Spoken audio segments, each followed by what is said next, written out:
Hello, everyone.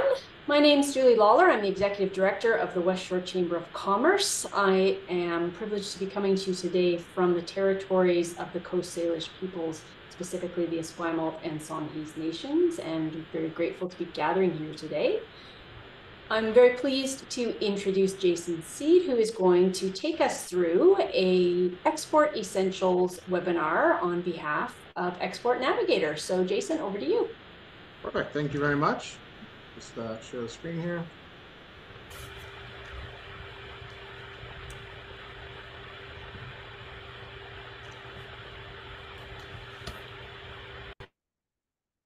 Okay, good morning. I'm excited to be here today to present to you on behalf of the Export Navigator program on the topic of export essentials.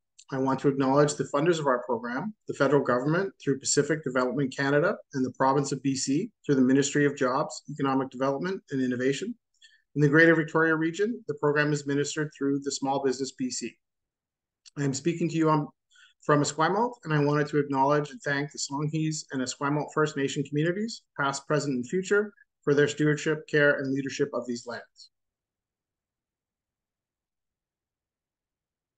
So what is the Export Navigator program, and what can an export advisor do for you? I'd like to think of myself as the one resource that can be with you every step of the way as you grow your business beyond BC, whether it be expanding sales to other provinces or internationally. We are not the government, even though much of our funding comes from government initiatives. Our team is made up of industry professionals, business owners, and entrepreneurs who live in the regions we represent. We can help at the earliest stages of your export journey, help you stay informed on the resources and funding that will enable your growth. We work with you and your business on your business plan, market research, and help put together your export plan. We can help you build your network, introducing you to the right organizations, people, and nonprofits that would best suit your current needs. There are literally hundreds of initiatives, programs, grants, loans, and events out there, and only a small section of them may apply to you at a specific point in time. You would need to work at it full time to stay on top of it. Fortunately, somebody hired me to do it for you. Our program is available at no cost to you, and all that we ask is that you complete an annual survey. Lastly, there are always questions that come up while exporting. If I can't get an answer to you right away, chances are I know someone who has the right answer for you. So far, the Export Navigator program has supported 870 plus businesses on their export journey. We've provided 2,300 plus referrals to organizations that help with exporting. We've taught 3,400 plus webinar attendees about exporting. And in general, our program has supported a 10% increase in growth in the international sales and revenue of participating businesses. A quick introduction about myself. My name is Jason Seed. I'm the export advisor for the Export Navigator program for the Greater Victoria region. I have 2 decades of experience in international business, mostly in consumer goods, primarily textiles and natural cosmetics. I've also been a consultant, primarily engaged in business planning, market research, and market entry strategies for clients in Canada, the US, and in Europe. I live in Esquimalt, and I'm the proud father of 2 young children, and I was absolutely thrilled to be named the export advisor for our region. So the agenda for today, presentation just take around 25 to 30 minutes, and then we'll open things up for questions. First, we'll discuss getting ready to export, the challenge and opportunities that can arise, export readiness, and available resources. Then we'll discuss process and documentations. We have a process flowchart we can go through, discuss the differences between agents and distributors, import duties and taxes, HS codes, free trade agreements, and certificate of origins. We'll then discuss transportation and payment, the differences between freight forwarders and customs brokers, something called Incoterms, as well as payment terms for your business. We'll then discuss next steps and discuss any questions that you may have. So why should you export? In the next few slides, I'll be speaking to you about the challenges as well as the opportunities that exporting offers small businesses in BC. In most of my dealings, I find that small businesses have a pretty good handle on the various challenges they will face while exporting. They are well aware of the significant time commitments that they face while exporting. They understand that they will incur significant costs to comply with their either provincial or international regulations, packaging and labeling requirements, modifying ingredients, etc.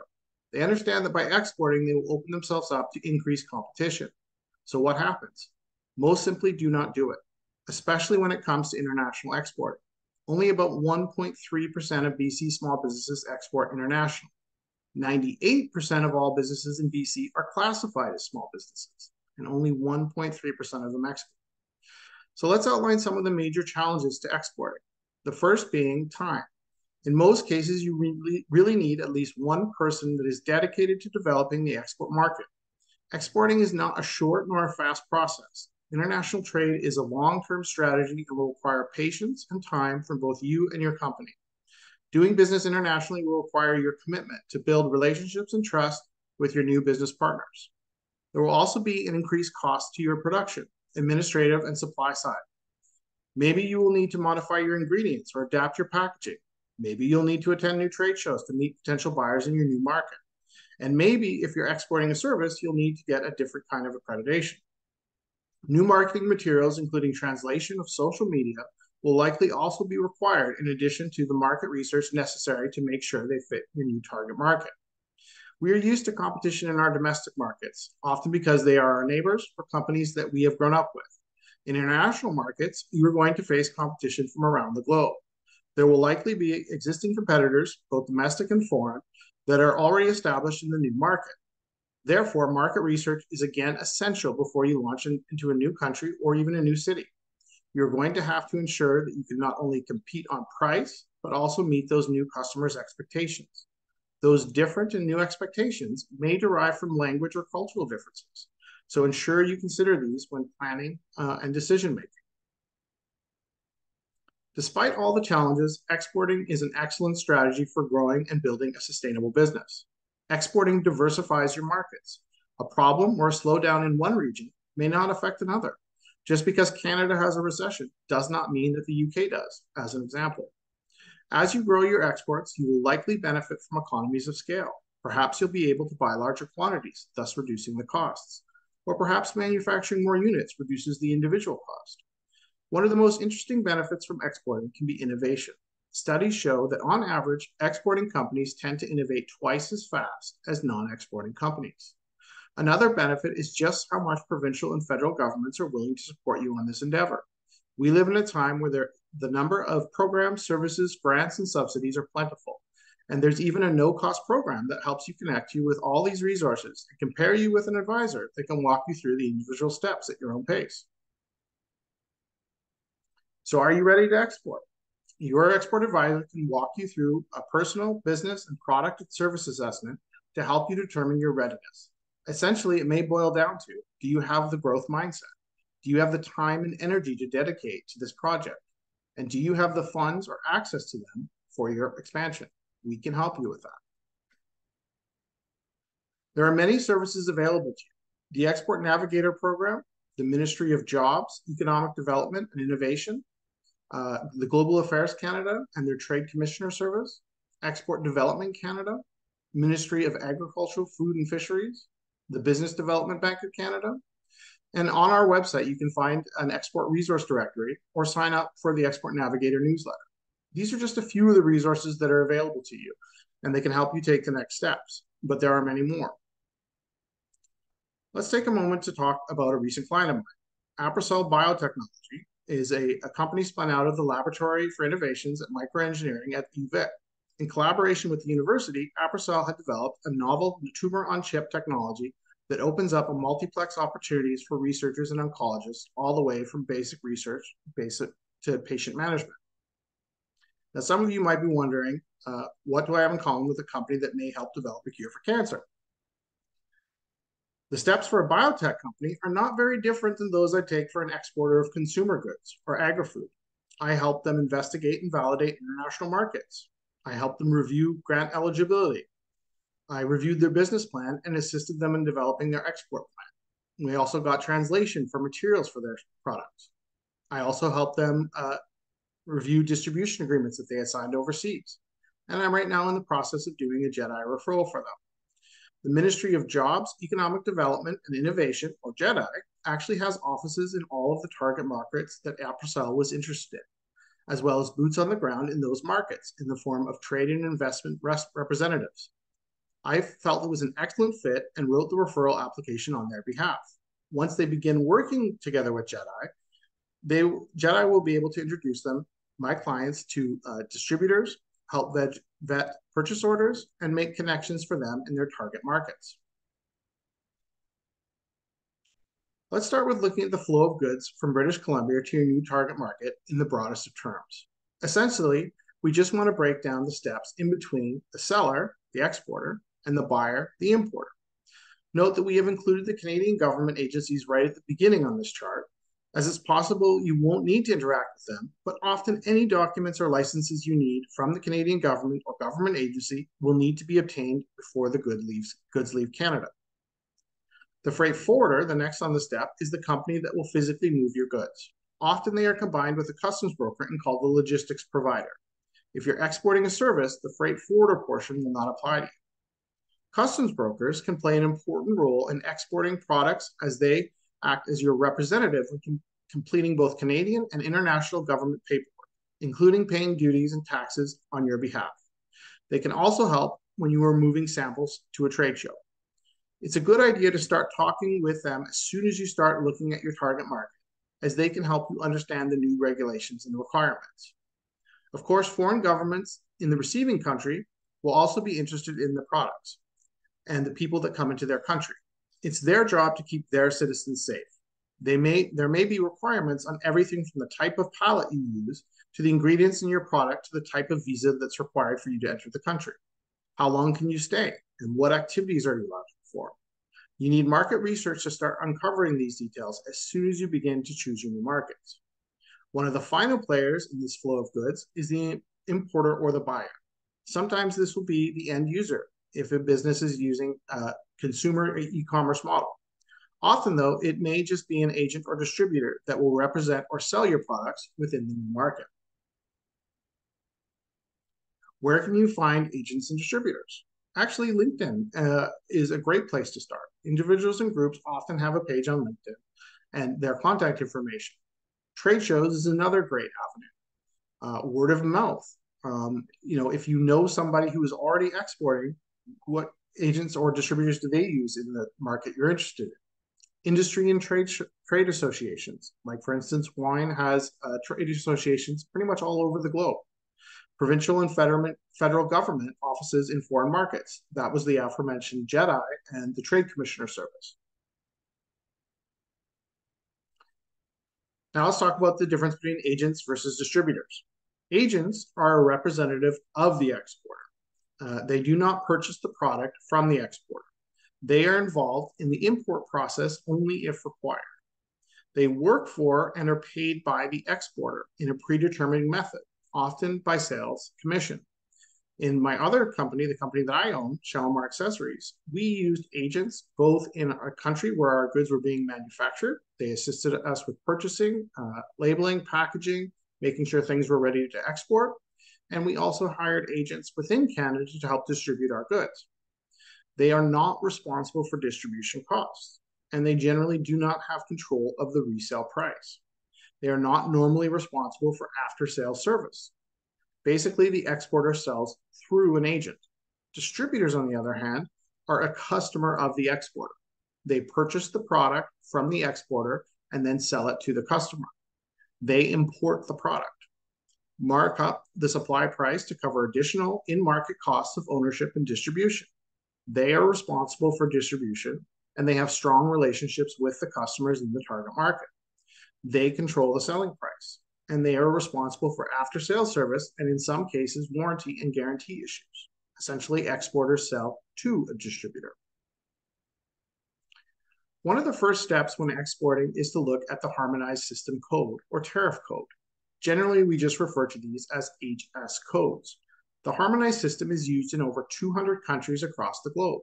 This system covers 98% of all merchandise traded internationally. Somewhere in the 99 chapters, your product will be identified by a 10-digit HS code, and that will be the same code you use for the Canadian government officials, with your customs broker, and in the foreign market destination. A couple of examples of where you could find your HS code. One would be the Government of Canada's Tariff Finder website, and another would be Canada Post's Find an HS Code. You can enter a descriptor and generally get your HS code without too much trouble. Your export advisor and your customs broker can also assist you with this. And it is very important to get it right, as getting the wrong code could lead to either lengthy delays or additional costs when your product enters customs in a foreign market. Free trade agreements. Free trade agreements, or FTAs, is a treaty between two or more countries to facilitate frictionless trade. Free trade agreements have a number of benefits.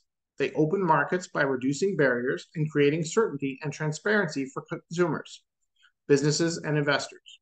They impact most of the trade goods and services between countries, including intellectual property or IP rights, government procurement, investment, and they often streamline business travel.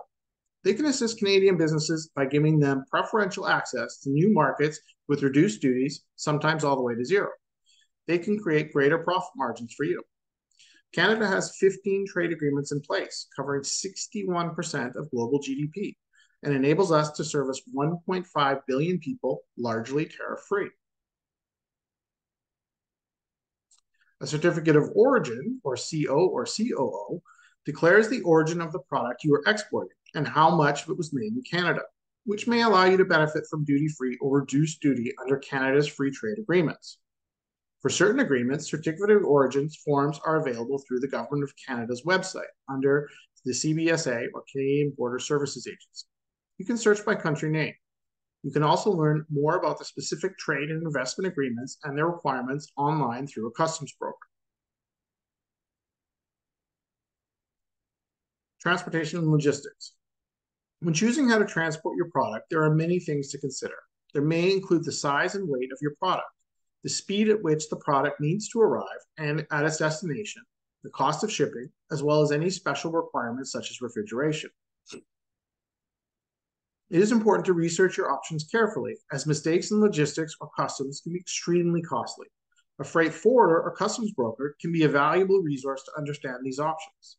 Things like insurance, who pays for it, are generally covered by something called Incoterms, which we will discuss in a later slide. Transportation and logistics services. Freight forwarders will help you manage your delivery mode and costs. They can source transportation, customs brokerage, and insurance quotes on your behalf. They can also be called logistics providers, as they can manage the complete shipping details from door to door.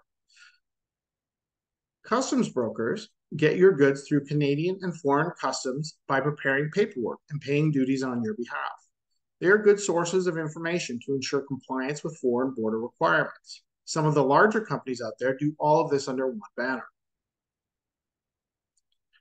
Incoterms, as discussed earlier, are rules that help traders avoid costly misunderstandings by clarifying the tasks, costs, risks involved in the delivery of goods from sellers to buyers. They are an internationally recognized system and are used worldwide in international and domestic contracts for the sale of goods.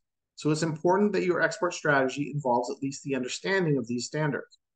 Most common examples would be FOB, stands for free on board, EXW, which stands for Ex Works, and CIF, which stands for Cost, Insurance, Freight.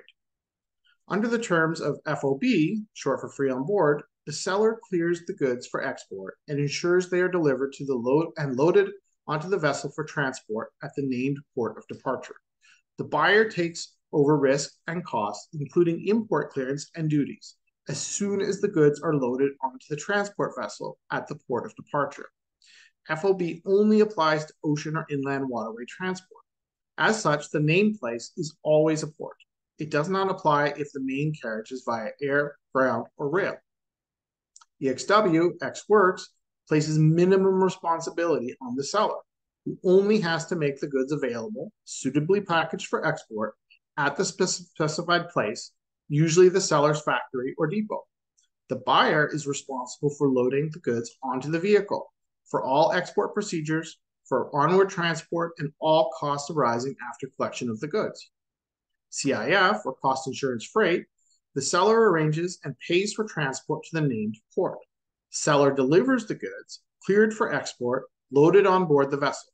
However, risk transfers from seller to buyer once the goods have been loaded on board, i.e. before the main carriage takes place. Seller also arranges to pay for insurance for the goods for carriage to the named port. These are just some of the more common negotiated terms used in international trade. As you can see from the chart on your screen, there is a predefined term for almost every situation, and these terms provide a legal framework for you and your buyer to negotiate. It is very important to at least understand your rights and responsibilities under whichever term you negotiate with your buyer. Payment terms. This wouldn't be a very comprehensive course if we didn't discuss how you're going to get paid. Just like with your domestic customers, your payment options need to be decided beforehand and can take a lot of negotiations. Take a moment to look at the chart on your screen to see the most common payment terms. Understandably, the most beneficial and preferred payment term by exporters is to be paid 100% in advance. This is when the buyer pays you 100% of the purchase price before the goods leave your warehouse or before the service is performed. This can also be divided into multiple payments of different percentages. For example, 40% down, 30% before the goods leave the warehouse, and the remaining 30% after the goods arrive and are cleared in the foreign market. This helps balance the risk and build the relationships between the two parties. A tip for exporters is to ensure that the first deposit covers the cost of your goods. So just in case the deal falls apart and you don't get the remaining payments nor your goods back, you have at least at a minimum covered your costs. Export sales can often start with 100% prepayment for the first one or two orders. And then as the relationship strengthens and the trust builds, the payment terms can be updated to reflect that. A letter of credit is when you utilize your bank or another financial agency to help ensure payment. The buyer's bank will issue a letter of credit to confirm the funds are being held for purchase. Once certain conditions are outlined and the contract are met, the buyer's bank will release the payment and it will be transferred into your account. Documentary draft or bill of exchange as a form of payment is when you utilize your bank to help communicate the process of the payment. The shipping documents are the vital link in this transaction, as the importer is unlikely to be able to clear customs nor gain access to the goods without them. The exporter's bank will collect the payment and then release the shipping documents to the importer or buyer. Your bank will not release the documents until they have received payment as agreed. An open account is much like how your credit card statements work here in Canada. You sell the goods and ship them to the buyer or perform the service and then send an invoice requesting payment in a set amount of time, 30 days for an example, and the buyer pays you within the time frame in the specified manner. This usually takes place when the relationship has been solidified or with larger buyers that have more bargaining power than you and are able to dictate the terms of sale. Overall, payment terms are a piece of the negotiations and can change over time to reflect the size of the order and the level of trust between the two parties. Next steps. Assuming you're still interested in exporting, whether it be out of province or internationally, the next step would be to start developing an export plan. This can be an extension of your business plan and may start with some initial market research and or by reaching out to an export advisor to help. The Export Navigator website is a great place to start on your website. On our website, you will find free courses on exporting, an export resources directory, links to seminars and events, and you can read some of our success stories and use the Find an Advisor link to start the process of joining the program. Once more, I'd like to gratefully acknowledge the financial support of the Province of British Columbia through the BC Ministry of Jobs, Economic Development and Innovation, and the Government of Canada through PacificCan. Thank you for watching, and I'd like to open things up to answer any questions that you might have. Thank you, Jason. Can you just forward it to the next slide so that we just have your contact details right at the end? There we go. Perfect.